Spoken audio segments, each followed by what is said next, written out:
Hello and welcome to yet again another Trolley Tuesday. But what's this? The streetcar isn't popping out of the streetcar shed and it's not moving.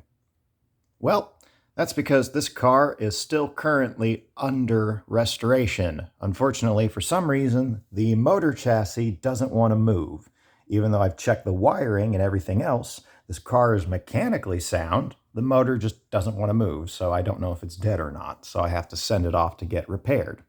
Either way, it's still a car I wanted to cover on here, so here it is. This is Dallas Railway and Terminal Company number 434, for the longest time, only preserved turtleback in the world until 1989.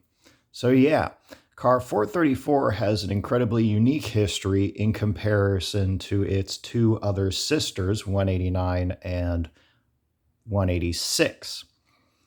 As for the longest time, as stated before, this car was considered the sole survivor of the turtleback class of cars built by Stone & Webster Engineering of Boston, Massachusetts, as well as the only preserved Dallas Railway and Terminal Company streetcar in the world. When the Dallas Railway and Terminal was still operating in the mid-50s, it was soon decided that the line, although at one of the heights of its passenger traffic during the post-war years, was not going to survive into the 60s and on. So they decided to close the line in 1956.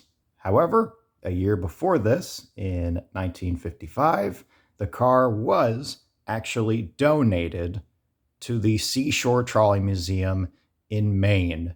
The car was loaded up at the T&P crossover switch in North Dallas and loaded onto a flat truck and was trucked all the way up to Maine. This is the only time a piece of Dallas Railway and Terminal equipment was ever actually donated, and the car has been operating there since.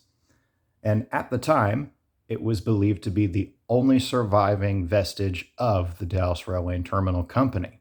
That is, until 1989, when the McKinney Avenue Transit Authority of Uptown Dallas decided to come into existence.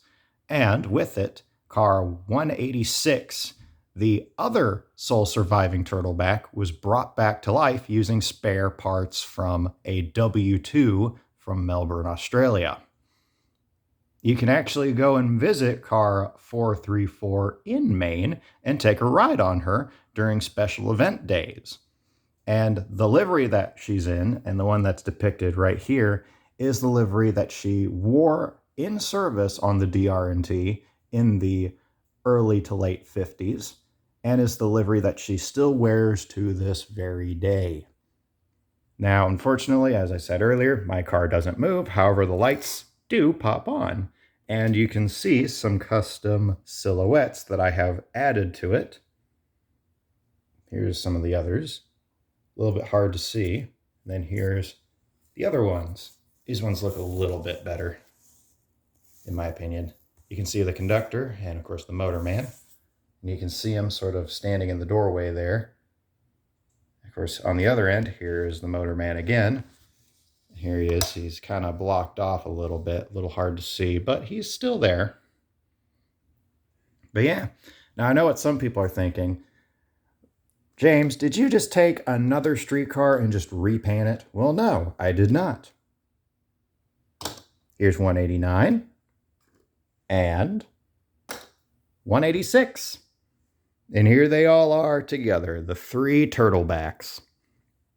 And yes, these are all made from Atlas Industrial Rail streetcars that you can still purchase online today.